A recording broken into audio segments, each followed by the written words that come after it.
네, 안녕하십니까. 유한타증권 골드센터 울산점 김용학 차장입니다. 최근 주식 투자를 시작하신 분들은 이제 저금리만 여태까지 경험을 하시다 갑작스런 금리 인상에서 나오는 주식시장 하락에 많이들 당황하시고 손실도 많으실 거라 생각이 됩니다. 빅스텝이니 자이언트 스텝이니 미국도 한국도 그리고 전 세계가 금리 인상을 한다고 계속적으로 뉴스가 나오고 주식시장은 하락을 하고 있습니다. 그렇다면 주식과 금리의 상관관계는 어떤 식으로 이론적으로 설명이 되고 실제로는 어떤지 오늘 한번 설명을 드리도록 해보겠습니다. 일단 기준금리는 우리나라의 경우 중앙은행인 한국은행에서 그리고 미국은 FOMC에서 통화정책을 결정하게 됩니다. 중앙은행은 물가 안정을 최우선 과제로 두고 그리고 기준금리의 방향을 결정하기 때문에 경기 침체 국면이 오면 금리를 낮추면서 이제 화폐 발행을 하면서 양적 완화를 하고요. 시중의 유동성이 증가하면 또 인플레이션이 발생하기 때문에 금리 인상을 통해서 돈을 걷어들이는 긴축 정책을 하게 됩니다. 돈을 풀었다, 걷어들였다 하는 정책을 반복적으로 되풀이하게 되는 겁니다. 네, 유럽의 워렌 버핏이라 불리는 전설적 투자자 앙드레 코스탈로니는 돈 뜨겁게 사랑하고 차갑게 다루어라 책을 쓰신 분으로도 유명한데요.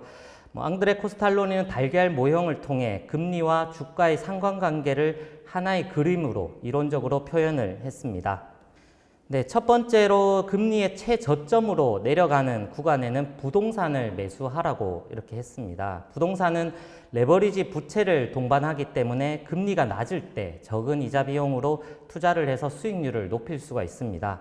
최근의 사례를 떠올려 보면 금리를 올리기 최근 몇 년간 부동산 시장은 호황기였습니다.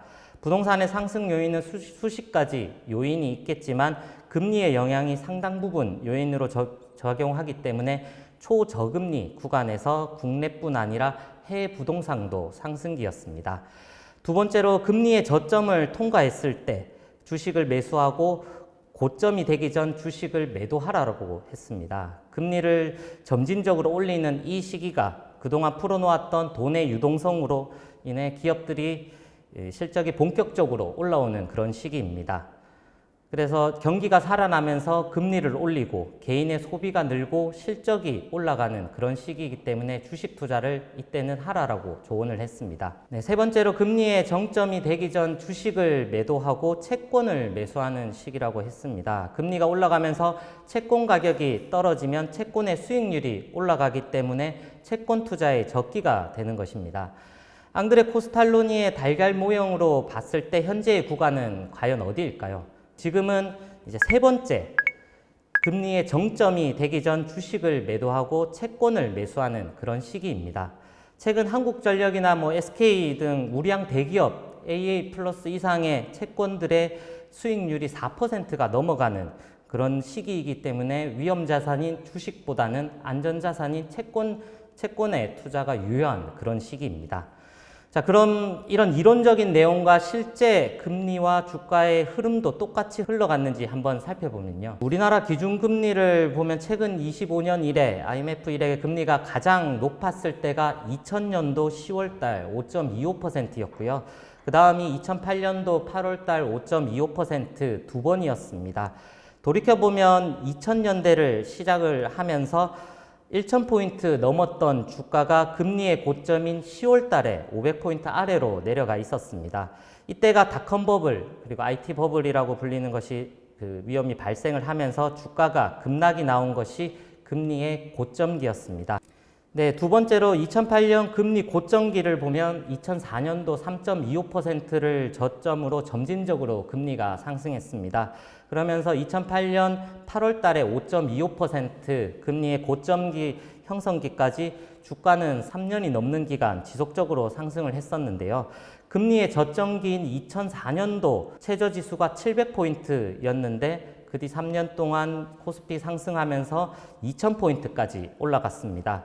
그런 다음 이제 2008년도 금리 고점기에 금융위기가 오면서 주가는 급락을 했습니다.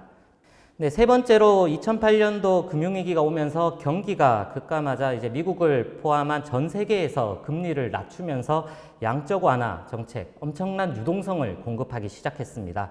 그래서 급락했던 주가는 다시 제자리로 찾아가는데 불과 1년밖에 걸리지 않았습니다. 그 이후 1에서 2% 장기 초저금리 그런 국면이 오면서 시장의 버블은 쌓여갔습니다. 그러던 와중에 이제 금리를 올려야 되는 그런 시점에 코로나라는 예상치 못한 변수가 등장했고 또다시 사상 초유의 초저금리로 역대급 인플레이션이 함께 이렇게 찾아오게 되었습니다. 그래서 갑작스러운 빅스텝, 자이언트 스텝이라고 생전 듣도 못한 그런 말들이 만들어지면서 급격한 금리 상승이 나오면서 올해 주가는 지속적으로 이렇게 하락을 했었는데요. 네, 세 번의 사례를 보더라도 이제 눈치가 빠르신 분들은 상관관계가 파악이 되었을 거라 생각이 됩니다. 금리의 저점기에서 금리가 서서히 올라가는 시기, 주가는 상승하고 금리의 고점이 되기 직전에 주가는 폭락을 합니다. 다시 금리가 내려가는 국면에서 주식시장은 반등을 하고 이런 패턴이 지속적으로 이제 반복이 되어 왔습니다. 이번에는 코로나라는 이런 변수가 있었지만 수십 년 동안 이런 패턴이 계속적으로 반복이 되었었는데요. 네, 앙드레 코스탈로니의 달걀 이론과 이제 실제 사례와의 공통점과 차이점을 한번 살펴보겠습니다. 금리의 고점이 오기 전 주가는 미리 하락해 왔다라는 것이 공통점이고요. 차이점은 달걀 모형에서는 금리의 저점에서 올라가는 시기, 그 주식을 매수하라고 했었는데 실제로는 금리의 고점에서 금리가 하락하기 시작할 때부터 주식시장은 상승을 하기 시작했습니다. 내일 새벽이면 이제 미국 FOMC 회의에서 자이언트 스텝 0.75% 금리 인상이냐 아니면 울트라 스텝 1% 인상이냐가 결정이 되게 됩니다. 그럴 경우 미국의 금리는 2.5% 또는 2.75%까지 상승하면서 국내 기준금리 2.25%를 넘어서면서 역전 현상이 나타나게 됩니다. 올 연말 미국의 금리의 목표는 3.5% 수준까지 올리는 그런 목표이기 때문에 내년 초까지 금리 인상이 예정이 되어 있습니다.